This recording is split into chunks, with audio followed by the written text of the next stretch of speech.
Amables televidentes, bienvenidos a Diputados y Senadores. Hoy con unos invitados especiales sobre lo que pasó y sucedió ayer domingo 11 de marzo de 2018 en estas elecciones parlamentarias. En primera instancia hemos invitado al politólogo Camilo Vargas, coordinador de la misión de observación electoral, la MOE, en Colombia. Bienvenido, Camilo, a Diputados y Senadores. Muchas gracias por la invitación. Camilo, ¿qué hace usted en la misión de observación electoral? Bueno, la misión de observación electoral, primero que todo, es una plataforma de organizaciones de la sociedad civil completamente independiente del Estado, del gobierno, de partidos políticos, del sector privado. Se financia con cooperación internacional para hacerle veeduría a las elecciones y en general a la democracia. El día de ayer salimos a las calles con 3.500 ciudadanos voluntarios a observar las elecciones en 571 municipios del país y nuestro trabajo es observar, reportar lo que sea irregular, ayudar incluso a las autoridades estatales a controlar sus elecciones y a prevenir el fraude y las irregularidades electorales. También ustedes observan ese mapa político y esos resultados, ¿verdad?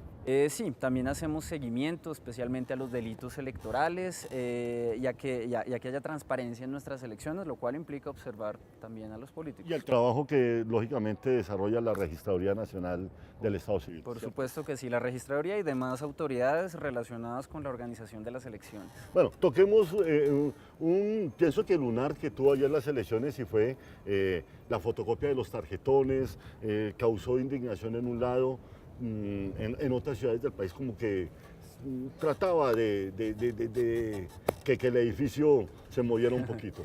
Sí, pues digamos que desde cierta perspectiva es una buena noticia que esa haya sido el lunar de las elecciones. En la MOE observamos desde el año 2006 las elecciones y nos habíamos acostumbrado a reportar cuántos ataques a bala, con mortero a los puestos de votación, en cuántas partes del país la gente no podía votar porque había guerra y no podían llegar allá. Estas son las elecciones con menos riesgo electoral de la historia. No tuvimos actos de, digamos, desórdenes de orden público, de guerra que afectaran las elecciones y eso es una muy buena noticia porque desde hace pocos años podemos tener eso acá en Colombia. Frente a lo que sucedió con los tarjetones de las consultas, pues bueno, algo para analizar incluso un poco agridulce. Cosas como las consultas, entre otros fenómenos políticos, jalonaron la participación electoral este año. Es bueno ver a la gente yendo a las urnas preocupada por su democracia. Nos preocupa algo y es la intolerancia que se ha presentado durante toda esta campaña electoral. Correcto. El hecho de que la gente termine cogiéndose a piedra por una u otra posición política es algo gravísimo. En un país como Colombia eso es un riesgo muy grave de recaer en prácticas violentas. Y lo que sucedió ayer, que fue un problema más logístico con la registraduría, pues fue, digamos, un punto débil que se prestó para que se manifestara un poco esa polarización. La gente llegó a ser un poco violenta en algunos puestos de votación. Lo que sucedió al final fue pues un error de cálculo logístico que en realidad no es grave. Ya sabíamos desde hace 2 semanas que los tarjetones electorales de las consultas eran menos que el potencial electoral, eso estaba calculado y ya estaba previsto también el plan de contingencia. Poder fotocopiar tarjetones, se había hablado con las consultas, era algo acordado, era válido. El problema fue cómo se vio. Pareció que no estábamos preparados para que eso pasara y en realidad sorprendió la afluencia de las urnas, pero afortunadamente creo que se pudo solucionar y que las cosas salieron bien al final. Al margen de eso, ustedes como misión de observación y agradecerle haber estado acá en Diputados y Senadores, esos resultados, ¿qué deja y cuál es el resumen que tiene la misión de observación electoral en Colombia sobre los resultados del día de ayer? No, pues primero muchas gracias por la invitación. ¿Cuál es el panorama después de ayer? Como decimos, las primeras elecciones legislativas después del acuerdo de paz, vemos con mucha satisfacción un importante aumento de la participación. La participación electoral del día de ayer es histórica. Nunca desde la Constitución del 91 habíamos estado tan cerca del 50% de participación. Eso es bueno, eso nos muestra que tenemos mucho camino por recorrer. Eso significa que estamos en un poquito más de 50% de abstención, lo cual sigue siendo muy grave. Claro. Necesitamos que la gente vote mucho más. Pero es bueno que la gente haya salido a votar. Tenemos un Congreso, digamos, distribuido entre muchas fuerzas políticas que nos deja de cara unas elecciones presidenciales muy interesantes.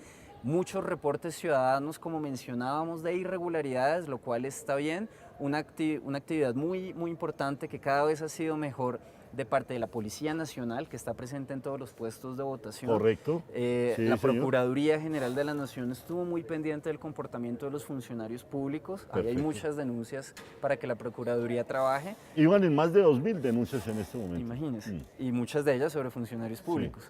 La Fiscalía General de la Nación, estas de 2018 son las segundas elecciones en las que tenemos capturas por delitos electorales antes del cierre de las elecciones. Eso no pasaba antes, pasa desde 2015 hacia acá. Correcto. Y eso es pues un muy buen resultado como institución de la Fiscalía.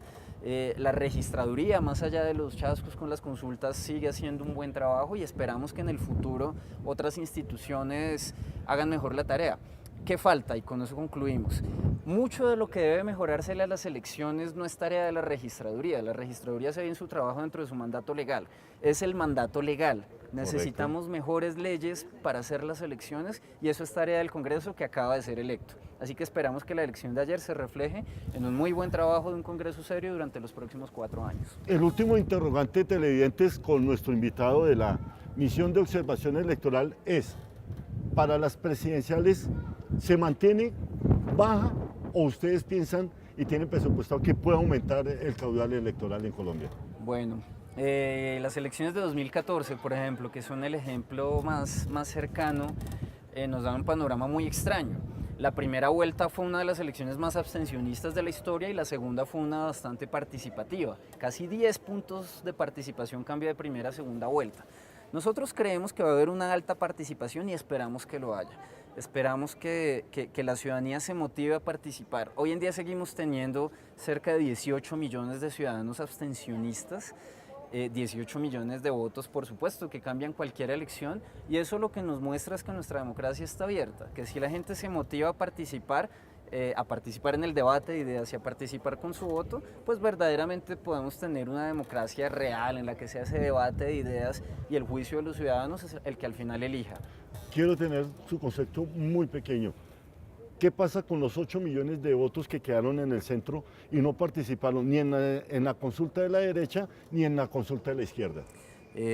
Pues bueno, eso muestra que hay otros candidatos, que tenemos un ramillete de candidatos grande, de candidatos fuertes, que incluso ahí puede estar la raíz de que aumente incluso más la participación cuando los otros candidatos presidenciales también se lancen al ruedo directamente. Así que pues el panorama está abierto y eso es muy bueno para nuestra democracia. Televidentes, con Camilo Vargas, de la misión de observación electoral en Colombia, haciendo un análisis de lo que pasó el domingo 11 de marzo de 2018 en estas elecciones del Congreso de la República, donde se elegía un nuevo Congreso. Camilo, gracias y nuevamente gracias, y aquí está abierta las cámaras y los micrófonos de diputados y senadores. Roberto, muchas gracias por la invitación. Cuando necesiten, la MUDE siempre a la orden. Y a ustedes los invitamos a unos mensajes institucionales y ya regresamos con diputados y senadores.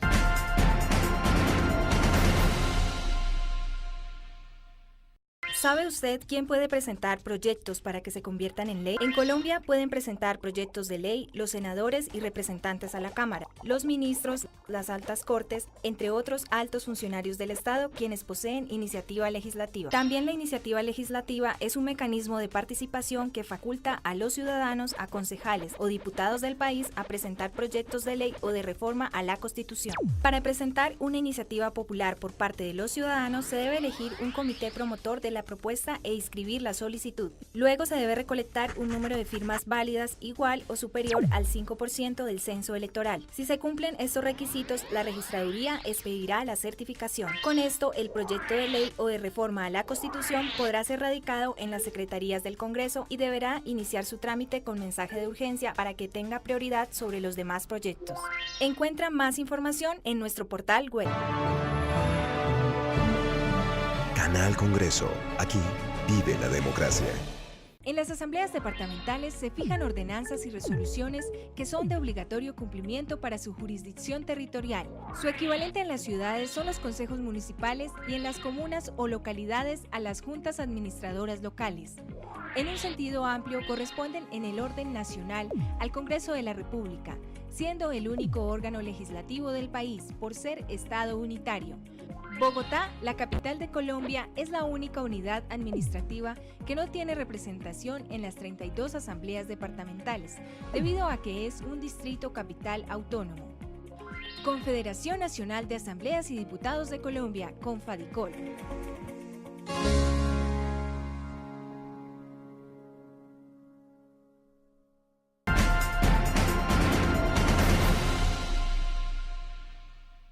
Amables televidentes, regresamos con diputados y senadores. Ahora nuestro invitado, el sociólogo de la Universidad Nacional, Lucho Celis, quien también colabora con Las Dos Orillas, quien también colabora con el diario El Espectador, con diferentes medios de comunicación aquí en Colombia, asesor de la Red Pro de Paz. Red Pro de Paz. Lucho, bienvenido a Diputados y Senadores. Rafael, un gusto estar contigo y con tu equipo y gracias por la buena oportunidad.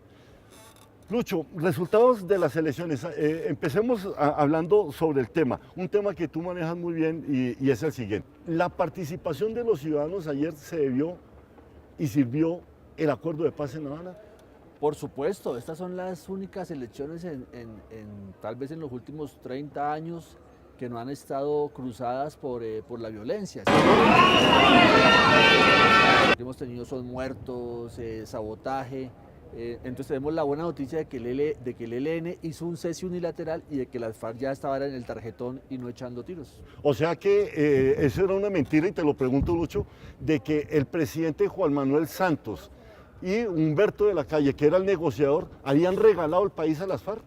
No, eso es una falsedad total. Yo creo que el acuerdo de paz es lo mejor que nos ha pasado en el último medio siglo y es ahorrarnos vidas, es acabar esta destrucción, este odio. Y ojalá que los que se oponen a este esfuerzo de paz recapaciten y se pongan la mano en el corazón. Ellos se ponen la mano en el corazón, pero que se la pongan Claro, más firme. Claro, pero hay una cosa, Lucho, y es esta. Miren los resultados de las elecciones. El partido de las FARC televidentes, como ustedes lo saben, acercándose a 50.000 votos nomás. Bueno, yo creo que lo que ha logrado las FARC es lo que ha cosechado en una guerra larga, ¿no? O sea, En 50 años. Sí, entonces lo que hay hacia las FARC es escepticismo, bueno, no quiero usar los adjetivos, pero las FARC hace parte de la sociedad colombiana, es una minoría organizada que tiene muchas, digámoslo, muchas destrezas, puede remontar esto, o sea, si las FARC pone la cara, hace una bancada en el Congreso juiciosa, o sea, las FARC es una fuerza que puede crecer en los próximos 8 años. Lo de ayer es un campanazo importante. Usted como asesor de muchas entidades aquí en Colombia que trabajan con los procesos de paz y ven la región, empecemos analizando una cosa, Lucho. ¿Cómo ve usted ese resultado electoral, tanto a nivel de grupos y de los partidos políticos? Bueno, las elecciones de ayer nos dejan buenos mensajes. Uno es que el Centro Democrático no crece, o sea, se ha mantenido, ha perdido una curul. Eso le iba a decir, ¿dice mucho haber perdido una curul? Claro, yo creo que sí, yo creo que el Centro Democrático pensaba subir de 20 a 25, 26, 27, el expresidente Uribe pensaba sacar 2 millones de votos, ha llegado a 800.000 votos, es una muy buena votación, pero el primer mensaje es que el Centro Democrático está ahí, ¿se estandarizó? Está ahí en 18 parlamentarios, que es una fuerza importante, pero no crece.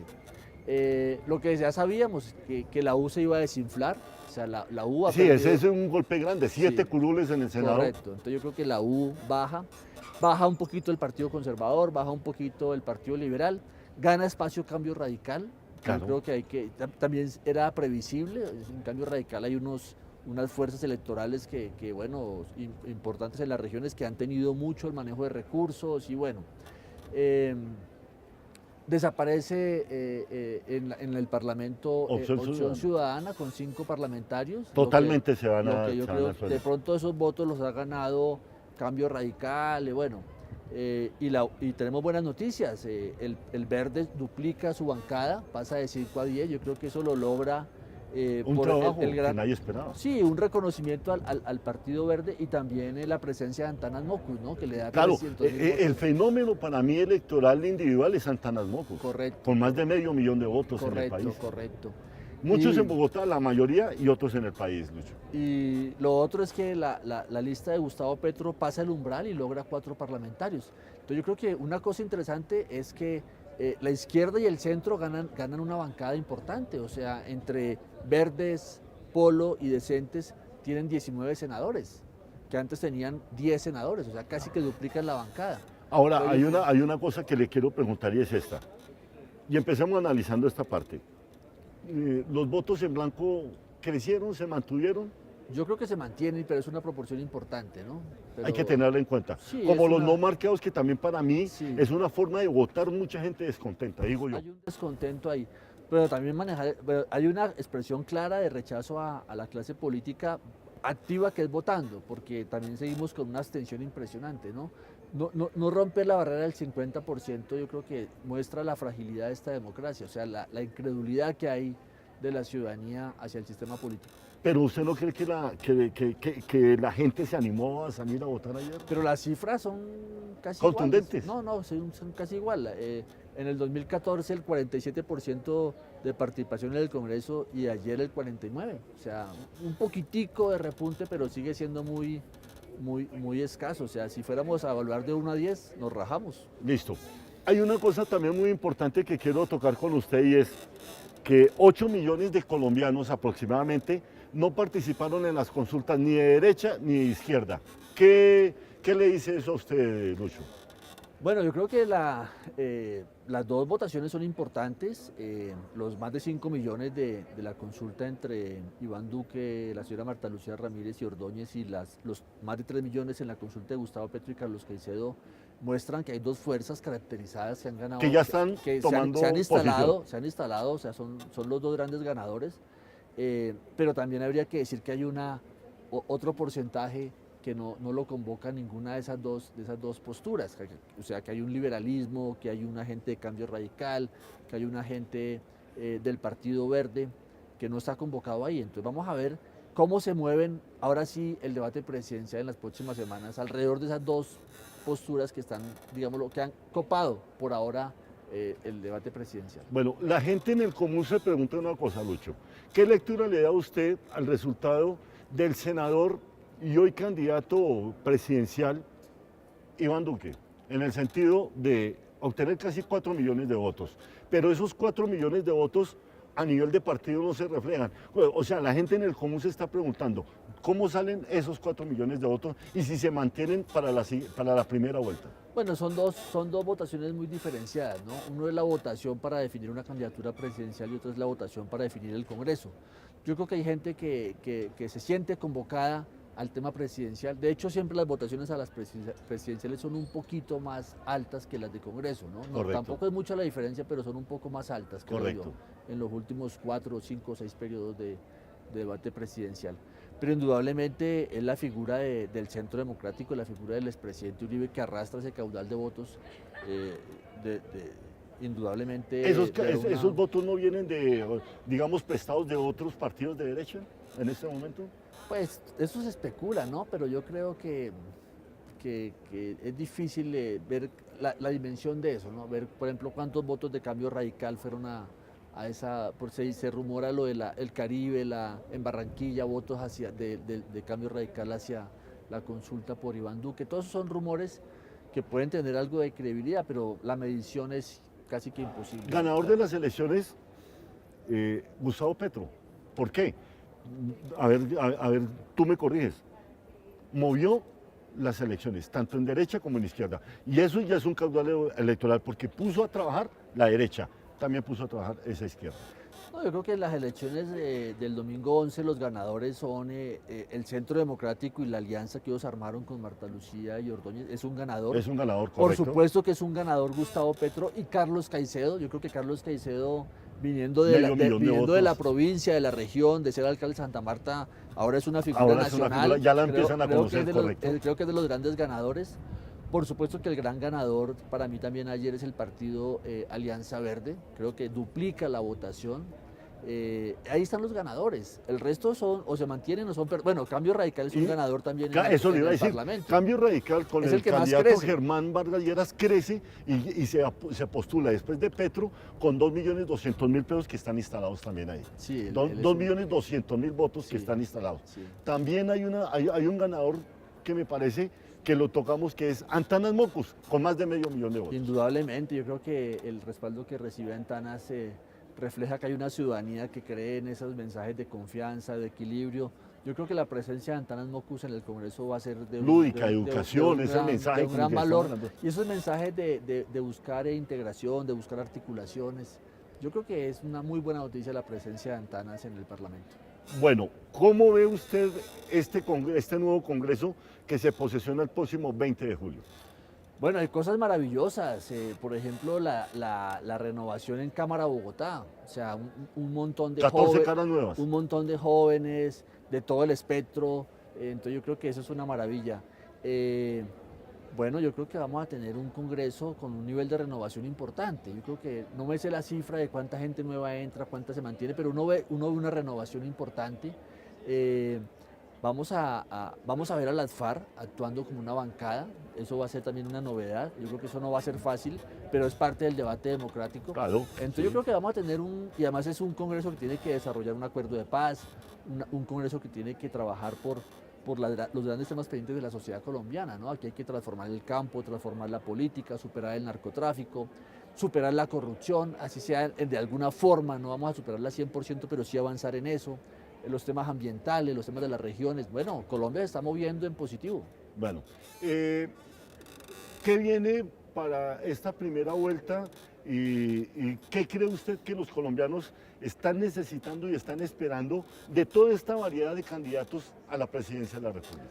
Bueno, yo creo que el debate presidencial está en un momento muy interesante. Vamos a ver qué apoyos logra Gustavo Petro. Vamos a ver primero cuál va a ser su fórmula vicepresidencial, que ese sería un mensaje Sí, no lo ha interesante. definido. Vamos a ver pronto si él logra un sector empresarial que lo acompañe, vamos a ver eso, o si opta por una fórmula como Carlos Caicedo.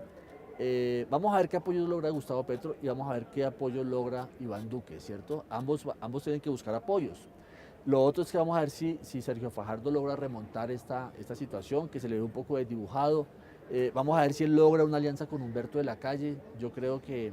¿Usted cree que está cerca una alianza en estos dos grupos políticos? Yo creo que todos van a buscar alianzas, pero van a ser alianzas difíciles, ¿no?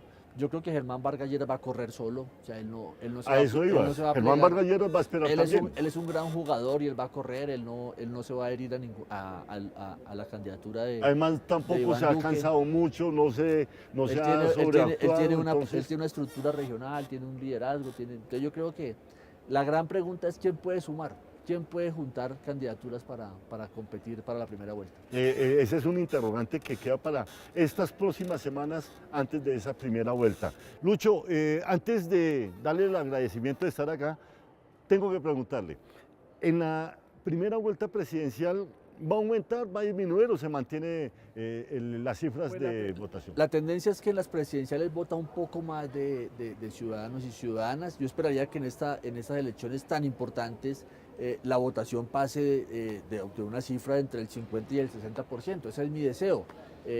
Pero sí, vamos a ver un poquito una votación mayor a la presidencial. Amables televidentes, Lucho Celis, asesor de la Fundación Arcoíris, tiene cualquier cosa, contribuye con muchos medios de comunicación muy importantes aquí a nivel nacional e internacional. Una persona que hace un análisis. Lucho, de verdad, gracias Rafael, por estar a ti, muchas gracias, muy y amable, senadores. una gran oportunidad. Muchas No, gracias. y lo esperamos también porque vienen las elecciones aquí, de primera y segunda cuando tú vuelta. me digas, charlamos. De verdad, gracias. A ustedes, amables televidentes, los invitamos a unos mensajes institucionales y ya regresamos con diputados y senadores.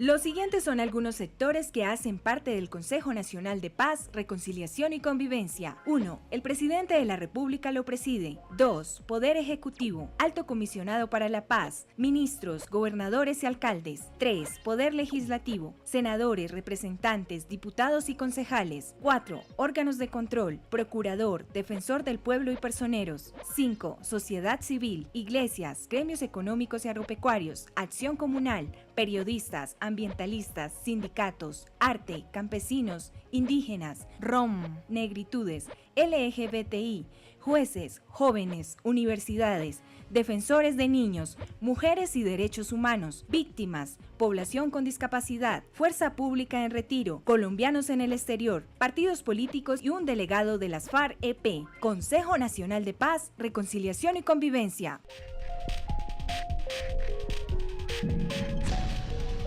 ¿Sabe usted cómo se hacen las leyes en Colombia? Según la Constitución y la Ley Quinta de 1992, estas pueden ser estatutarias, orgánicas y ordinarias. El procedimiento se puede dividir en 3 partes: iniciativa, debates y sanción. ¿Quiénes pueden presentarlas? Cualquier congresista, algunos altos funcionarios del Estado y los ciudadanos a través de la iniciativa popular. Después de presentado el proyecto de ley, este debe superar 4 debates en el Congreso. Estos debates inician en una de las comisiones de acuerdo a la temática del proyecto de ley. Luego pasa a ser debatido y votado en la plenaria de la respectiva Cámara. Posteriormente, el procedimiento de debate se repite en la otra Cámara. Al ser aprobado en los 4 debates, el proyecto de ley debe ser sancionado por el presidente para que entre en vigencia y se convierta en ley de la República. Encuentra más información en nuestro portal web. Canal Congreso. Aquí vive la democracia.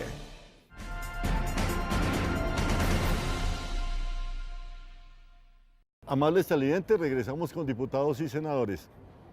Ahora con nuestra columnista, Ana Gabriela Hoyos Carvajal, politóloga de la Universidad Javeriana y quien está haciendo ese análisis también desde su punto de vista, qué pasó ayer domingo 11 de marzo en las elecciones parlamentarias en Colombia. Ana Gabriela, bienvenida a diputados y senadores. Muchas gracias por tenerme aquí otra vez. Ana Gabriela, ¿qué análisis tienes sobre las elecciones del día de ayer?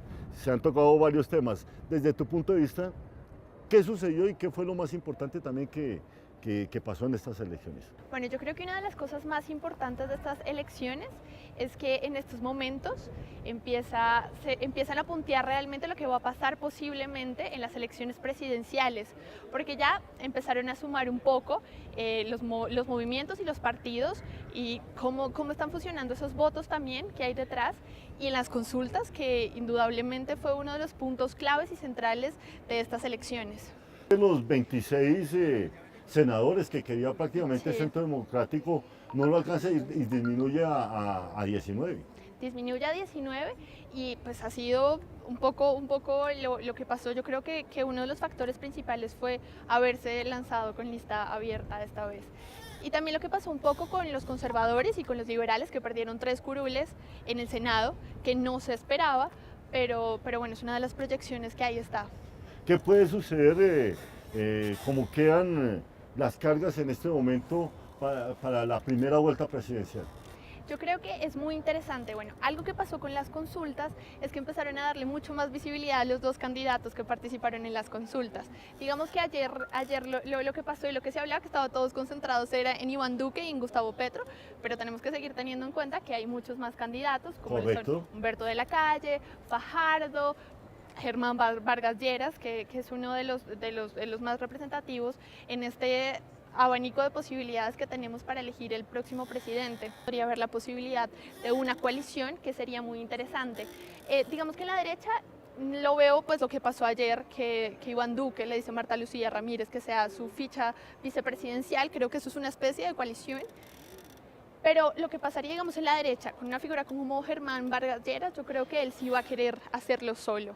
Y entramos diciendo, ¿los votos son endosables?